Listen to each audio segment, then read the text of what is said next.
Well, good morning and welcome to Sunday Morning Coffee here with Dr. Childress. Today, I'm going to be discussing experts in the family courts. They have been a popular role in the family courts, but will be a shrinking role moving forward. So I wanted to talk about what parents have available, parents and attorneys, and what the situation is with experts in the family courts. So right now, there's basic, basically a group of experts that work in the family courts, part-time mostly. The forensic custody evaluators are the structural experts within the family court system. So they're the ones that are typically receive the referrals from the family courts to conduct this behemoth, pointless, problematic forensic custody evaluation. And that's been the pattern for 40 years as they've been using this failed approach to assessment and diagnosis and treatment. And so the forensic custody evaluators are the typical expert testimony, and they always have to provide testimony for their custody evaluations. Now, if a parent wishes to challenge the findings or recommendations of the forensic custody evaluation, that's really hard to do and involves a second opinion on the custody evaluation. Now, the sources that you have to get a second opinion are other forensic custody evaluators who will look at were proper methodology handled, and they may get lost in the weeds, talk about technicalities. But basically, you're getting the same ignorance and incompetence, reviewing the initial ignorance and incompetence. And so that's problematic, getting forensic custody evaluators to review their own problematic approach. The other alternative that's often used in the past has been to rely on these self-appointed parental alienation experts, using Gardner's model of PAS, basically. And these have been the experts that the targeted parents have relied on, trying to prove parental alienation to the court, which is highly problematic. And there's no such thing as parental alienation. It's a made-up euphemism for child abuse that's used to hide the child abuse from the court's understanding. So we need a diagnosis and treatment plan. We don't need made up pathology labels proving things to the court system. But that's the prior approach. So you had these PAS experts, Amy Baker, Bill Burnett, Demosthenes Landros, others who advocate for this PAS model. Then you had the domestic violence experts. These are the experts typically brought in by the borderline mom spectrum of the pathology. And so the borderline mom is making allegations of spousal abuse, back during the marriage or whatever. She's saying domestic violence, and then brings in domestic violence experts against the father. That's typically the role of those experts in the family courts. Now, that's not saying there's not authentic, intimate partner violence. There is. I'm just saying there's also the borderline mom spectrum of the pathology that makes these allegations of domestic violence rather than intimate partner violence, basically to manipulate the court surrounding the situation. And then there's Dr. Childress, me, in clinical psychology. I'm kind of an odd bird in the family courts. Let me talk a second about the domestic violence experts that come into the courts. That's a confusion, diffusion of roles within the family, because it's confusing spousal issues with parent-child issues. When we're talking child custody, we're worried about child abuse issues. And while spousal abuse issues are a factor in consideration, the focus is on child abuse, not the spousal abuse. And so you'll see in the problematic allies of the pathology, you'll see them reverse that process. You'll see them get confused on what's a spousal issue and what's a child issue. And so that's really important in the family courts to recognize where what we're talking about. We're talking about because, and we should be switching to intimate partner violence rather than domestic violence. Domestic violence is a very problematic term, way too vague. But intimate partner violence has a lot of research support under it. And there's types. There's situational IPV. There's separation IPV that happens around separations. There's terrorist IPV, and that's the one we're worried about. That's a terrorist. The situational separation IPV is not as much of concern for the child abuse focus, which is what we're worried about in custody. We're not litigating spousal abuse back, during the marriage. We're looking at custody issue or child abuse concerns, and that would be relative to a terrorist IPV situation, not a situational, back during the divorce and there's allegations he pushed me to the ground and no, I didn't. That's not relevant to the current custody situation. And it's being used manipulatively by the borderline spectrum mom who has a persecutory delusion, who has a belief that she and the child are being malevolently treated in some way when they're not. So those are your categories of experts. You got the structural forensic custody evaluators, and then you have various choices in second opinion. Now, there's a Kayden's law that's currently moving through state legislatures. It's through the Violence Against Women's Act. And you can see this is from a flyer that was produced relative to it. And you can see Keeping Children Safe from Family Violence Act, Kayden's law in violence against. Now you can see again how this is focused on violence against women and is pulling in a custody issue relative to spousal abuse, which is a slight confusion. I'm not saying they're not related. I'm saying it's a slight priority confusion about roles and things. And you can see there the second statement states that enact Kayden's law will receive millions of dollars from federal government. So the advocates for this legislation have gotten their legislation attached to the Violence Against Women's Act, and it gives state governments millions of dollars if they enact a version of Kayden's law. So right now, Kayden's law is moving through various state legislatures. They're enacting their versions of it to get access to all this money. Now, one of the things on this flyer that you'll note is it limits the evidence to qualified domestic violence, DV, or child abuse experts only. The expert evidence from a court-appointed or outside professional relating to any alleged abuse may be admitted only if the professional possesses demonstrated expertise and clinical experience in working with victims of domestic violence or child abuse, including child sexual abuse, that is not of a forensic nature. So that's from the flyer handout describing Kayden's law. And I want to call attention again, it's to the Violence Against Women's Act that has this restriction on expert testimony in custody conflicts, which isn't actually directly relevant to the custody. Notice the vague, any allegation of spousal abuse is going to trigger the restriction. So let's review it again, what that description was. Limited evidence to qualified DV or child abuse experts only. Okay, so that's an important understanding. Only domestic violence or child abuse experts. And notice the switch. They put domestic violence first rather than child abuse first. Their focus is on spousal abuse, not child abuse. And we're talking custody, which is a child abuse concern, not a spousal abuse concern. But expert evidence from a court-appointed or outside professional. So that's your ability to hire expert opinions to review the custody evaluations related to any alleged abuse. Now, I want to emphasize that one.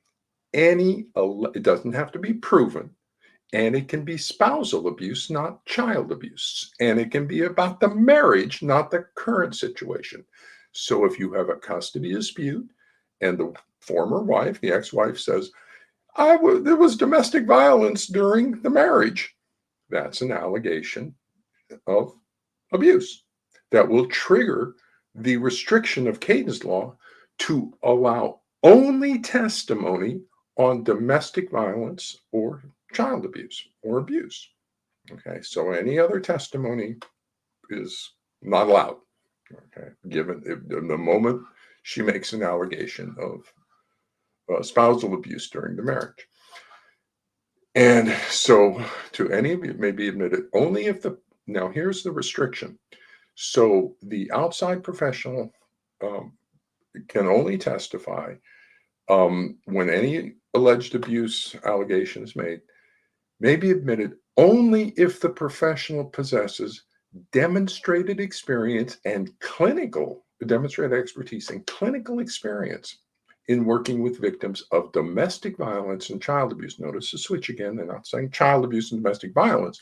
They're saying you must have clinical experience working with victims of domestic violence or child abuse, including sexual abuse. Now, that's an interesting, very specific requirement. So you have to have clinical experience working with sex abuse, that is not solely of a forensic nature. That's like very, very restrictive.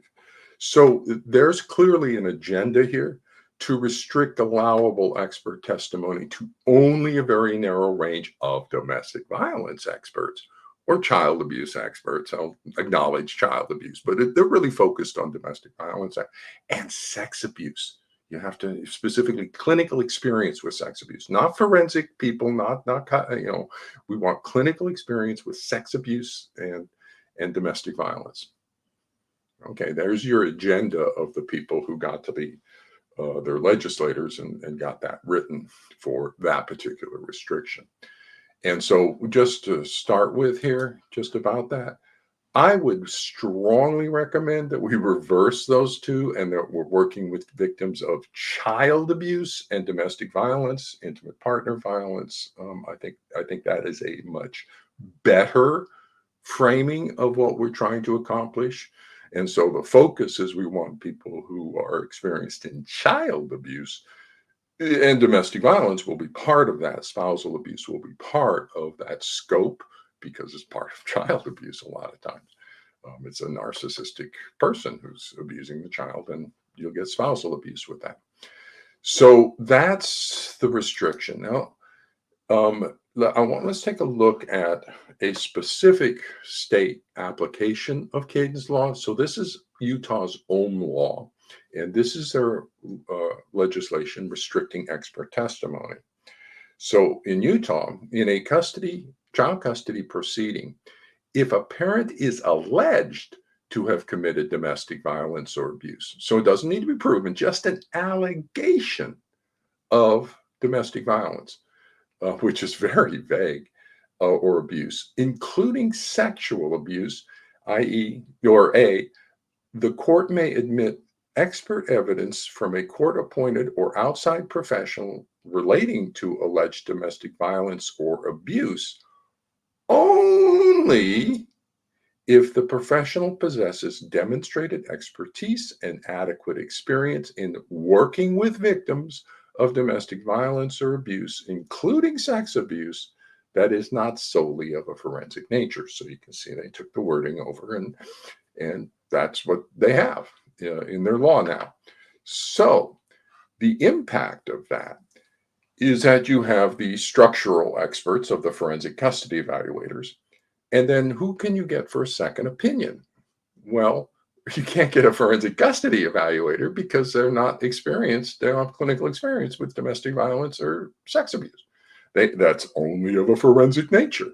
They don't actually have clinical experience working with child abuse. So they're gone. They may be able to review, did they do the proper forensic custody procedures, but you can't get a second opinion review on their work, on their opinions or recommendations, because their forensic custody evaluator doesn't meet Kayden's law. It's basically mostly, though, focused on the PAS experts, the targeted parent experts, who get totally eliminated from the family courts because they have no clinical experience with working with domestic violence. So that's who it's targeting, is all the PAS experts. Amy Baker, Bill Burnett, all the PA experts are now banned by legislation from being an expert test in the family courts. So they're gone. Now, and also the pathology doesn't care about forensic custody evaluators because it likes their non-diagnosis and their vague recommendations. So it's totally fine with that original forensic custody evaluation because it's participating in the pathology. So it doesn't really want a second opinion review of the forensic custody evaluators. And so you toss out the forensic custody evaluator, toss out the PA expert. Who does that leave you with? The domestic violence experts specified in the legislation, who are the allied parents' desired experts, at least the borderline mom version, and Dr. Childress out of clinical psychology. That's it. That's the only expert testimony you targeted parents are allowed in the family courts based on your legislators and this law that's going through, this Kayden's law.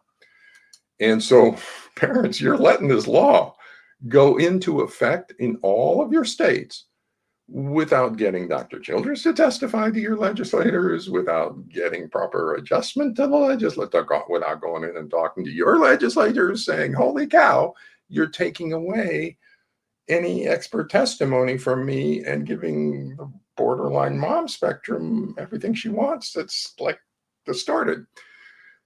So now the legal system is going to get highly imbalanced because of this, because one side can call their experts, but the other side cannot challenge the forensic custody evaluator in the evaluation of the record. There's no mechanism to do that. So fortunately for you, though, I meet Kayden's law restrictions. So there's the entry from my vita, clinical director for Children's Assessment and Treatment Center, providing comprehensive developmental assessment psychotherapy services to children ages 0 to 5 in foster care. And the primary referral source to our clinic was Child Protective Services. So I have demonstrated clinical experience in child abuse and domestic violence. I have, including sex abuse. I've personally treated all 4 forms of child abuse. I have led the treatment teams for all 4 forms of child abuse that have included the CPS social worker involvement. So I know child abuse. That's where I come from. And it's not solely of a forensic nature. So I meet Kayden's law restrictions. And that wasn't the plan of the DV allies, the DV monkeys, I call them. They were looking to get rid of the PAS experts, allow no challenge to the forensic custody evaluation other than their desired domestic violence experts. And you're kind of stuck in the family courts. You don't have anybody to call to challenge the awful forensic custody evaluations. However, I skip through. There's a clinical psychologist over here who actually has the relevant competence in all the domains of pathology. So that's kind of a surprise to the pathology, I think. So here's the situation, though, regarding the forensic custody evaluations, which is from the New York Blue Ribbon Commission, which is in their analysis, evaluators may rely on principles and methodologies of dubious validity, and in some cases, custody cases, because of the lack of evidence or the inability of parties to pay for expensive challenges of an evaluation, defective reports can thus escape meaningful scrutiny and are often accepted by the courts, with potentially disastrous consequences for parents and children. Okay, so that's your situation with that forensic custody evaluation. You're going to get defective reports. They're going to escape meaningful scrutiny, and they're going to lead to disastrous consequences for children. And you know that. Everybody knows that. Everybody should know that, what's going to happen. So all the Kayden's law advocates or stuff, you're actually advocating for disastrous consequences. The Kayden's law is going to produce disastrous consequences in the family courts because these defective reports will escape meaningful scrutiny. That's just a fact. And that's what we're headed for. And that's going to be happening across the country because Kayden's law is going to go in. The expert testimony is going to come out. You'll be unable to challenge a forensic custody evaluation, and so you'll have disastrous consequences from these defective reports. Fact. So, the situation regarding meaningful scrutiny in the family courts is you can get meaningful scrutiny, or maybe from two locations. That's the only sources you will be allowed by legislation to obtain expert testimony.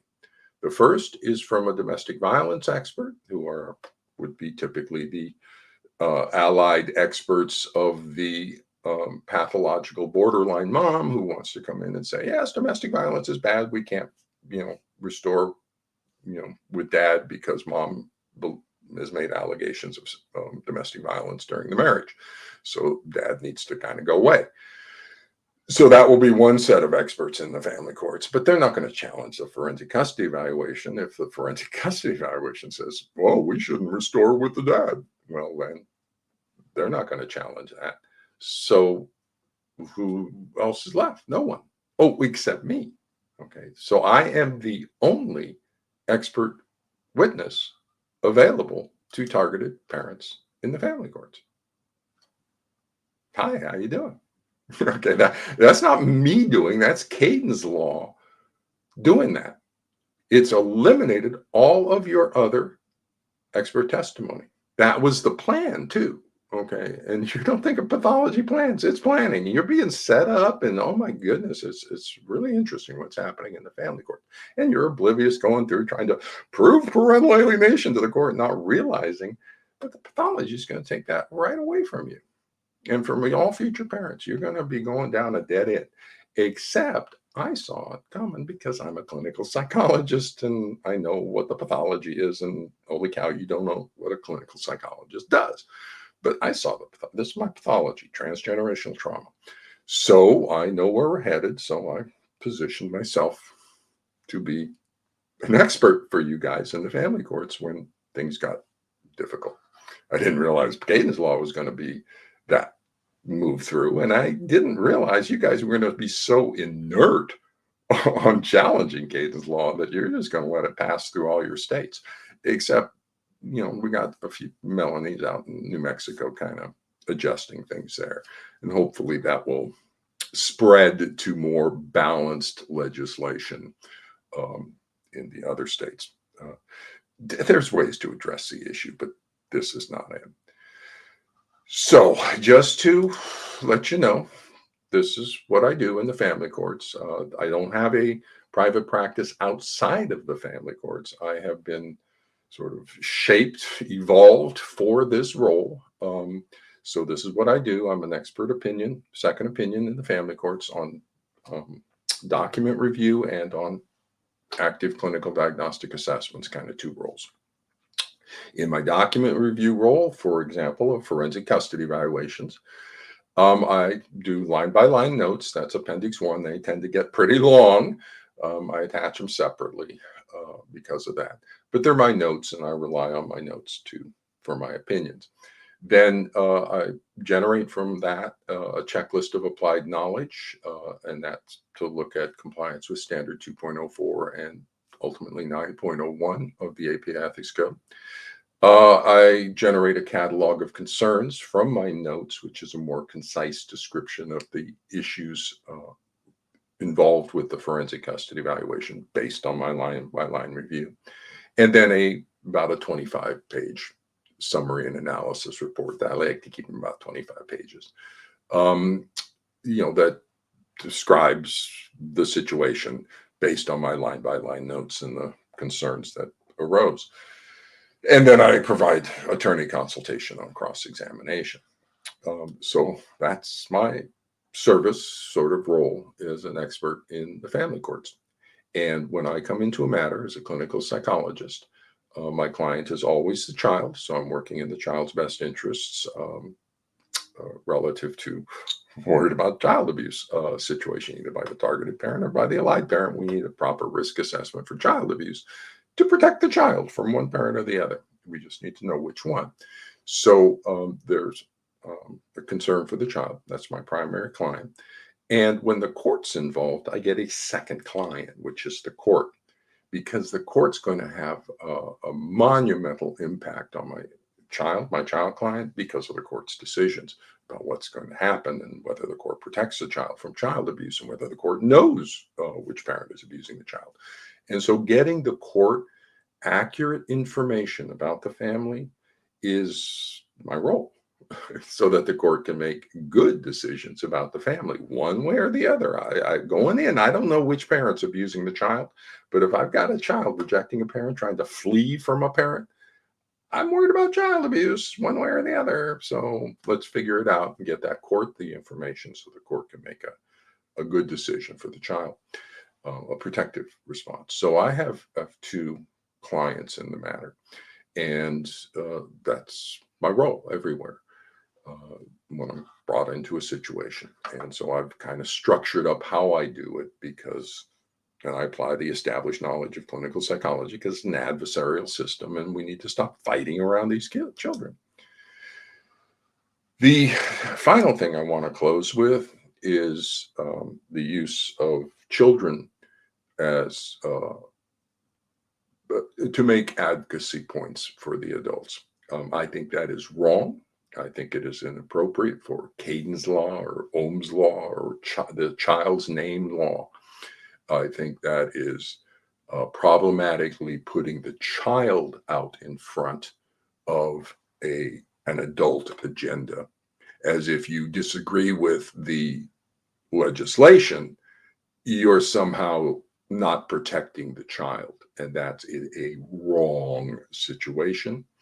And in addition, I will emphasize that there are two categories of pathology here.